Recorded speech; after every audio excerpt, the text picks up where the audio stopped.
묵상 기도하심으로 수요 예배를 시작하겠습니다.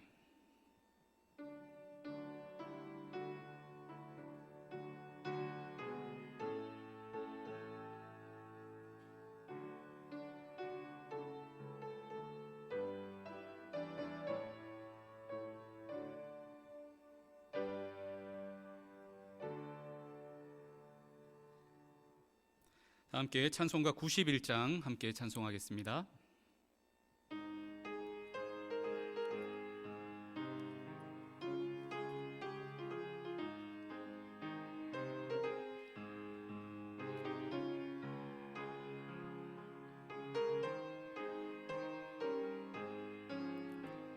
슬픈 마음 있는 사람 예수 이름 믿으면 영원토록 변함없는 기쁜 마음 얻으리.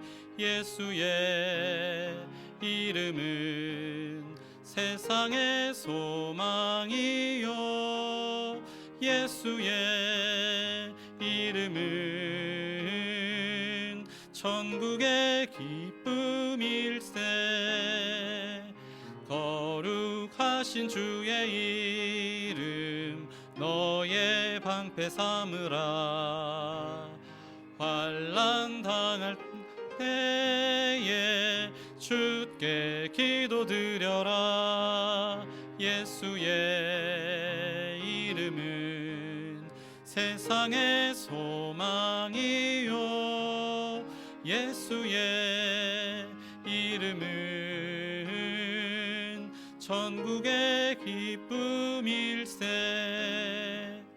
존귀하신 주의 이름 우리 기쁨 되도다. 주의 품에 안길 때에 기뻐 찬송 부르리.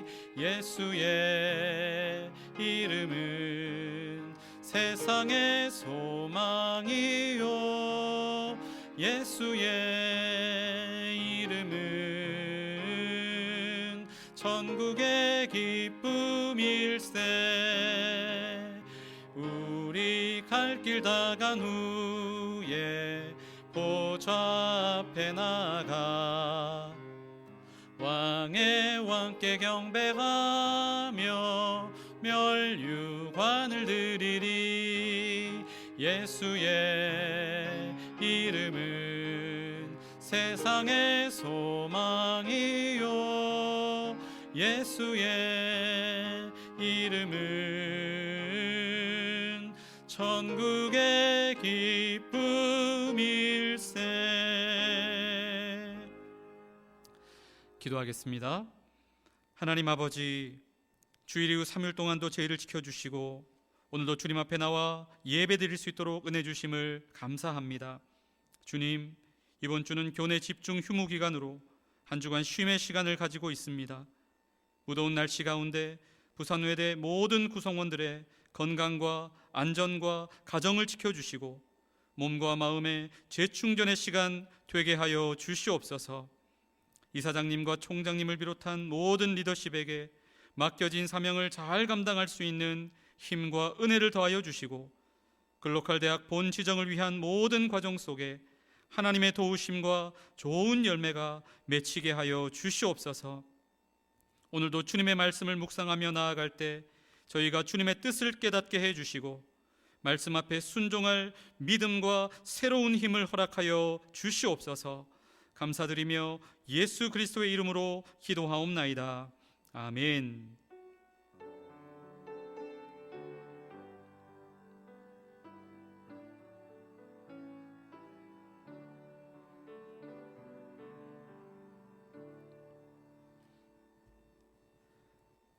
오늘 함께 나눌 하나님의 말씀 로마서 3장 20절 말씀입니다. 로마서 3장 20절의 말씀 제가 봉독하겠습니다. 그러므로 율법의 행위로 그의 앞에 의롭다 하심을 얻을 육체가 없나니 율법으로는 죄를 깨달음이니라. 아멘. 오늘은 진짜 비참한 것은 이라고 하는 제목으로 하나님 말씀 증거하겠습니다. 여러분, 비참하다라고 느껴보신 적이 있으십니까? 요즘 젊은이들이 많이 사용하는 말로 정말 비참하다, 개비참이라고 하는 말을 쓰는데 그 정도로 비참함을 여러분 느껴보신 적이 있으십니까? 많은 분들이 언제 비참함을 느낍니까? 돈이 없을 때 비참함을 느끼는 분들이 참 많으신 것 같습니다. 부산도 아파트 가격이 참 비싸죠. 하지만 서울에 비하면 정말 아무것도 아닙니다. 조금 좋아 보이는 아파트인데도 불구하고 그 가격을 알아보면 수십억이 넘는 것을 보게 됩니다. 정말 살 아파트를 구해야 하는데 그만한 돈이 없어서 여기저기 대출을 받으러 다닐 때 얼마나 비참한 마음이 들까, 그런 생각이 듭니다. 저도 교회에 사택에서만 생활하다가 부산에 처음 내려왔을 때에는 사택이 제공되지 않아서 대출을 받아서 전셋집을 구해야 하는데 여기저기 대출을 받으러 다니다 보니 알게 모르게 무시를 당하기도 하고 참 돈 없는 게 서럽구나, 비참하구나 하는 것을 느껴본 적이 있습니다. 돈 없는 거? 예, 비참하죠. 또 언제 비참함을 많은 분들이 느낍니까? 남들 다 승진하는데, 같이 입사한 사람들 중에 다 승진하는데 나만 승진되지 않을 때, 그 기분 정말 비참하지 않을까, 그런 생각이 듭니다. 우리 학생들은 그 기분을 상상하기가 어려울 수도 있습니다. 하지만 우리 학생들은 성적표를 받았을 때를 생각해 보면 좋을 것 같습니다. 성적이 무슨 두더지도 아닌데 자꾸 아래로 떨어지는 것입니다. 그 성적표를 엄마 아빠에게 보여드렸는데 야단 맞게 될 때에 그 기분은 정말 비참함이 이루 말할 수가 없죠. 또 언제 비참함을 느끼게 됩니까? 나이 들어갈 때 많은 분들이 비참함을, 서글픔을 느끼게 됩니다. 몸이 20대 때 다르고 30대 때 다르고 40대 때 다르고 50대는 또 다르겠죠. 나이 들면서 여기저기 건강했던 것도 아프기 시작하고 빨간불이 건강에 켜지기 시작할 때, 그리고 이 시대는 너무나도 빨리 변화가 되고 바뀌어져 가는데 나는 그 변화의 흐름에 따라가지 못하는 것을 느끼게 될 때, 이럴 때 참 서글픈 기분이 들 수 있고요. 그리고 이럴 때 비참함을 느낄 수 있습니다. 이 외에도 앞서 언급한 것과 지금 언급한 이 외에도 우리가 살아가다 보면 비참함을 느끼는 경우가 참 많이 있습니다. 그런 경우도 다 비참한 경우가 많습니다. 하지만 여러분, 진짜 비참한 것은 따로 있습니다. 가장 비참한 것은 따로 있습니다. 그것이 무엇인 줄 아십니까? 바로 하나님을 떠난 상태. 하나님을 떠난 상태, 그리하여 하나님으로부터 멀어진 상태, 그것이 바로 정말 비참한 것입니다. 가장 비참한 것입니다. 이게 얼마나 비참한지 사람들이 알지 못해서 그렇지, 깨닫지 못해서 그렇지, 깨닫게 된다면 다른 어떤 것과도 비교할 수 없는 가장 비참함을 바로 하나님을 떠난 상태라고 하는 것으로 인정할 수밖에 없을 것입니다. 왜 그렇습니까? 하나님을 떠난 상태는 살아도 사는 것이 아니기 때문입니다. 그것을 다른 말로 영적 죽음이다, 이렇게 부를 수 있습니다. 그 영적 죽음의 상태가 계속 이어지면 어떻게 됩니까? 결국 영원한 멸망, 영원한 심판 가운데 떨어지게 됩니다. 가장 비참한 것이죠. 많은 분들이 행복해지기 위해서 돈을 열심히 벌고 열심히 모읍니다. 행복하기 위해서, 복된 인생이 되기 위해서 건강을 위해 운동을 열심히 합니다. 사람들의 칭찬과 인정을 받기 위해 공부도 열심히 하고 자기 개발도 열심히 합니다. 그런 것들이 의미 없다는 말이 아닙니다. 의미 있습니다. 소중합니다. 열심히 정직하고 성실하게 부지런히 그런 것들을 힘써야죠. 하지만 성경은 말씀합니다. 정말 복된 인생이 되고 싶은가? 그렇다면 바로 이것을 깨달아야 한다. 그것이 바로 하이델베르크 요리문답 2문에 잘 나와 있습니다. 하이델베르크 요리문답은 성경의 핵심적인 교리들을 질문과 대답의 형식으로 정리해 둔 것인데요, 그 두 번째 질문과 대답 한번 살펴볼까요? 이러한 위로 가운데 복된 인생으로 살고 죽기 위해서 당신은 무엇을 알아야 합니까? 세 가지를 알아야 한다라고 답을 합니다. 첫째, 나의 죄와 비참함이 얼마나 큰가? 둘째, 나의 모든 죄와 비참함으로부터 어떻게 구원을 받는가? 셋째, 그러한 구원을 주신 하나님께 어떻게 감사를 드려야 하는가? 이 세 가지를 알 때 우리는 진정 복된 인생으로 살아갈 수 있다는 것입니다. 복된 인생이 되고 싶으십니까? 그 출발이 뭐라고요? 내가 죄로 인하여서 얼마나 비참한 지경에 놓여 있는 존재인가, 이것을 내가 깨닫고 인정하는 것에서부터 가장 복된 인생으로 출발하는 그 출발점이 된다는 것입니다. 그러므로 여러분 기억하십시오. 돈 좀 없어도 괜찮습니다. 승진 좀 늦게 해도 괜찮습니다. 나이 들고 몸이 아파도 괜찮습니다. 하지만 하나님께로부터 멀어진다면 그것이야말로 가장 비참한, 정말 비참한 상황에 빠진다라고 하는 것을 여러분 꼭 기억하시기 바랍니다. 어떤 상황에서도 늘 하나님께 꼭 붙어있는 저와 여러분 될 수 있기를 소망합니다. 하이델베르크 요리문답 3문에서는 이렇게 질문합니다. 당신의 죄와 비참함을 어디에서 압니까? 답이 무엇입니까? 하나님의 율법에서 나의 죄와 비참함을 압니다. 여러분, 이때 이 비참이라고 하는 단어가 독일어로 엘렌트라고 하는 단어로 적혀 있는데, 이 엘렌트라고 하는 단어의 의미는 추방이라고 하는 뜻입니다. 이 추방, 죄로 인해 하나님으로부터 멀어지고 하나님께 추방된 상태, 그것이야말로 가장 비참하다라는 것을 의미하는 것입니다. 에덴 동산에서 죄를 짓고 결국 에덴 동산을 쫓겨나야 했던 아담과 하와의 상태, 그것이 비참하다라고 하는 뜻입니다. 하나님께 죄를 짓고 우상을 숭배하다가 계속 경고하심에도 불구하고 그 우상 숭배로부터 돌이키지 않다가 결국 나라가 망해서 멀리 바벨론까지 비참하게 포로로 끌려갔던 남유다의 백성들의 상태, 그게 바로 비참, 추방, 바로 그것이 비참함의 의미다라고 하는 것입니다. 그런데 여러분, 그 비참한 사람 가운데 누가 있습니까? 누가 있습니까? 바로 저와 여러분이 있다는 것입니다. 우리 모두가 바로 그 상태에 놓여져 있는 사람이다라는 것입니다. 로마서 3장 20절 말씀입니다. 그러므로 율법의 행위로 그의 앞에 의롭다 하심을 얻을 육체가 없나니 율법으로는 죄를 깨달음이니라. 오늘 말씀해 보니까 율법이라고 하는 기준을 들이대보면 그 앞에서 의롭다 하심을 얻을 육체, 그 앞에서 의롭다함을 자랑할 수 있는 사람 한 사람이라도 있다라고 말씀합니까? 없다라고 말씀합니다. 없다라고 말씀합니다. 여러분, 율법은 마치 저울과 같습니다. 저울과 같습니다. 하나님의 저울, 이 율법이라고 하는 저울에 달아보기 전까지만 해도 나는 어느 정도 무게가 나가는 사람이다, 나는 어느 정도 가치가 있는 사람이다, 그래도 나 정도면 괜찮은 사람이다라고 착각하는데, 이 하나님의 율법 저울에 나 자신을 올려두는 그 순간 우리는 무엇을 깨닫게 됩니까? 나는 한참 자격 미달이구나, 한참 기준 미달이구나를 깨닫게 되는 것입니다. 그게 율법의 기능입니다. 또 여러분, 율법은 거울과 같습니다. 거울을 보기 전까지는 내가 얼굴에 뭐가 묻었는지, 내 몸에 무엇이 더럽혀졌는지를 잘 보지 못합니다. 알지 못합니다. 깨닫지 못합니다. 괜찮아 보입니다. 그런데 거울을 보는 순간 어떻게 됩니까? 무엇이 묻었는지, 얼마나 더러운지를 깨닫게 되고 알게 되는 것입니다. 하나님의 율법 저울에 나 자신을 비추는 순간 내가 괜찮은 사람인 줄 알았는데 내 죄가 드러나는 것입니다.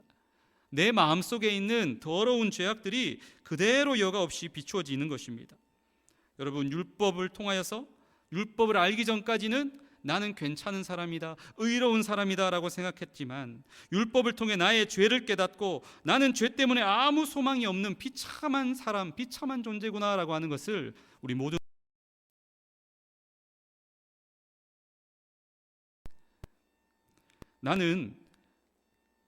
나는 율법 없이도, 나는 법 없이도 나는 살 수 있는 사람이다. 나는 율법을 잘 몰라서 그렇지, 알면 나는 못 지킬 율법이 없다. 난 자신 있다. 그렇게 여러분 자신하는 사람이 혹시 있으십니까?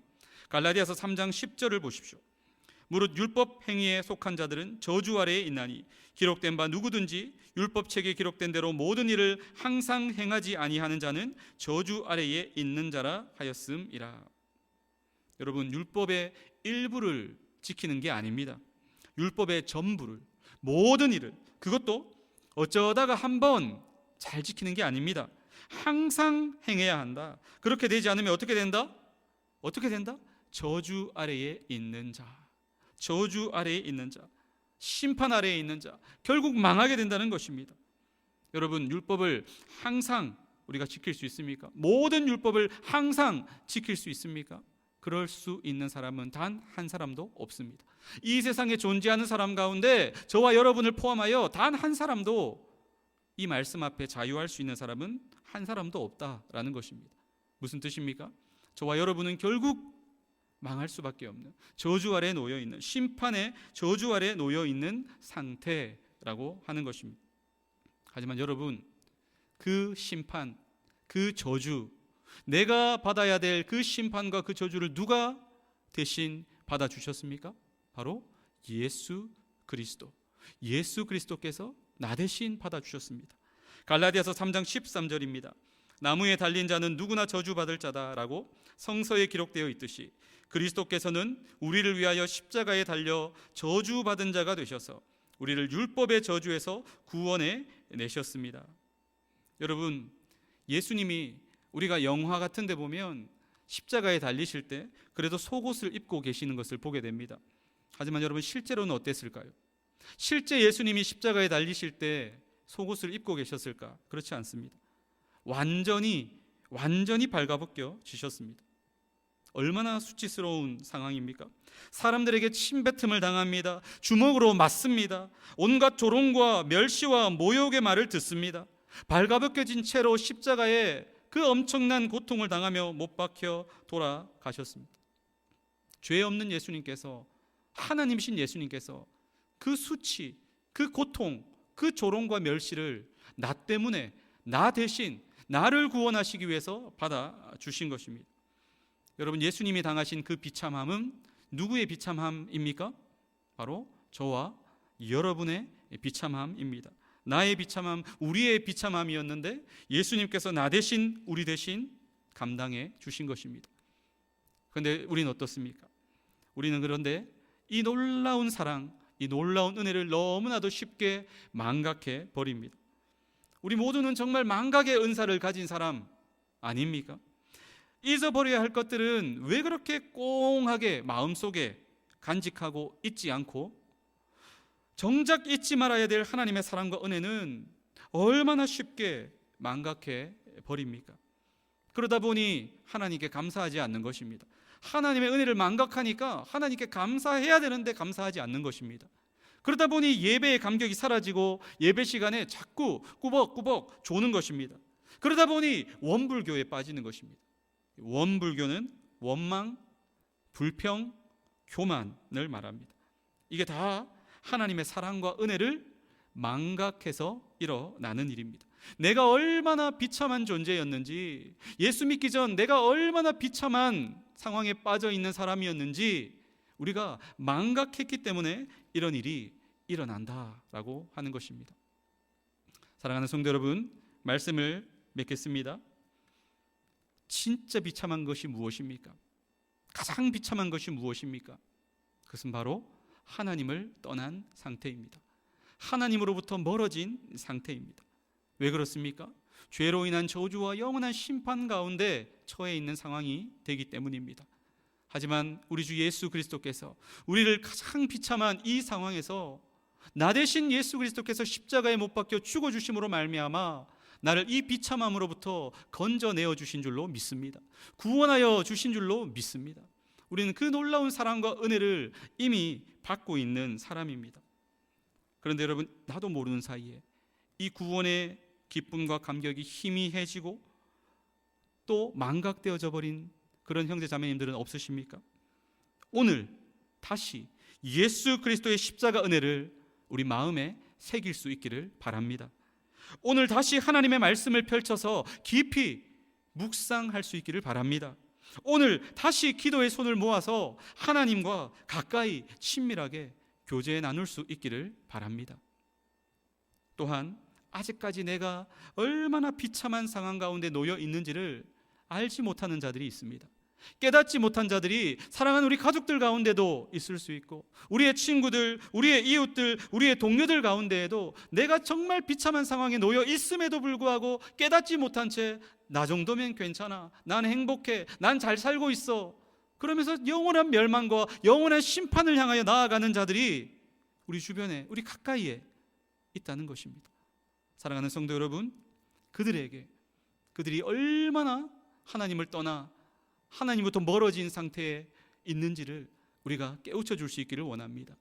그리고 우리를 그 비참함으로부터 건져내어 주시고 구원해내어 주신 우리 구주 예수 그리스도의 놀라운 사랑과 은혜와 그 복음, 나만 간직할 것이 아니라 그 복음을 그 사랑하는 자들에게 우리가 기꺼이 나누어 줄 수 있는, 그래야 그들도 구원받고 하나님과 함께, 또 하나님을 믿는 성도들과 함께 영원히 천국에서 기쁨과 평안과 행복을 누리는 진정 복된 인생 다 될 수 있기를, 그렇게 되기를 위해서 우리가 귀하게 쓰임받는 축복의 통로, 구원의 통로되는 우리 모든 부산의 대학교의 성도님들 다 되실 수 있기를 우리 주 예수님의 이름으로 축복합니다. 기도하겠습니다. 하나님, 죄로 인해 하나님을 멀리 떠나 가장 비참한 상태에 있었던 나를 예수 그리스도의 십자가 보혈로 구원해 주심을 감사합니다. 이 놀라운 사랑, 놀라운 은혜를 결코 망각하지 않게 하시고 늘 예배와 말씀과 기도를 통해 하나님을 가까이 하는 우리 모두가 되게 하여 주시옵소서. 하나님을 떠나 있으면서도 아직까지 그 비참한 영적 상태를 깨닫지 못한 우리 주변에 많은 사람들이 있습니다. 그들에게 복음을 전하게 하시고 그들도 구원받은 하나님의 백성이 되어 진정한 행복과 영원한 생명을 소유할 수 있도록 은혜 내려 주시옵소서. 예수님의 이름으로 기도하옵나이다. 아멘. 찬송가 295장 함께 찬송하겠습니다.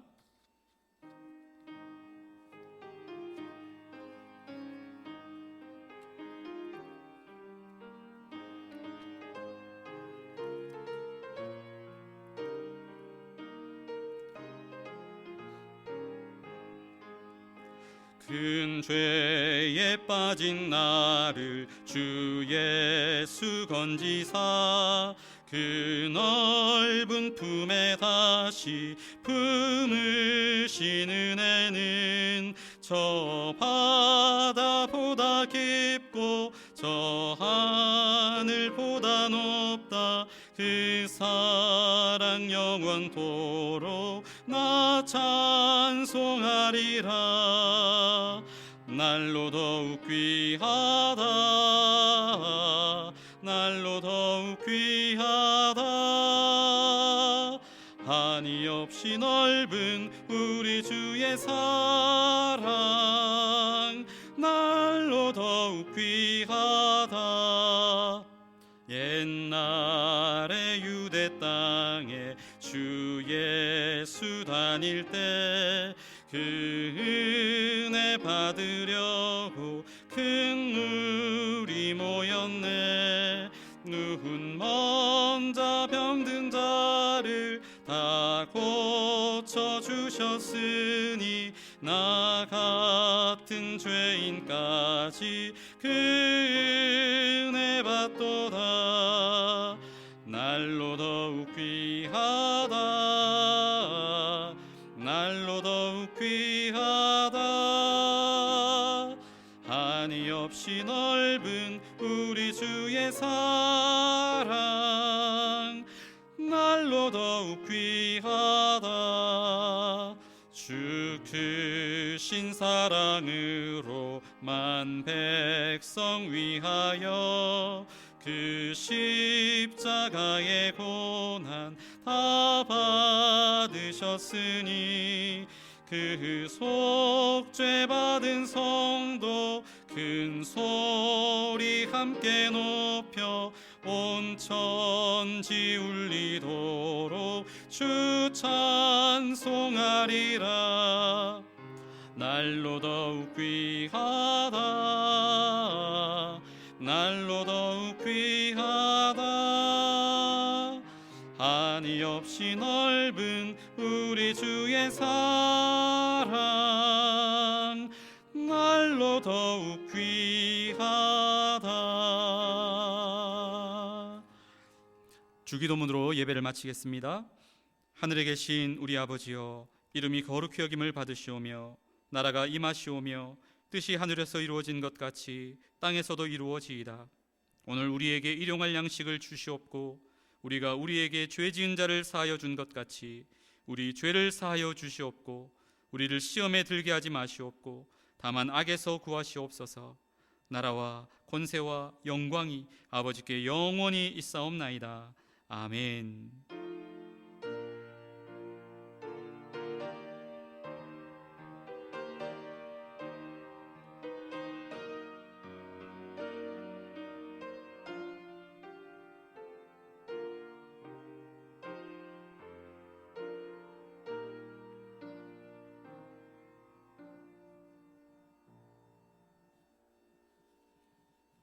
예배를 마쳤습니다.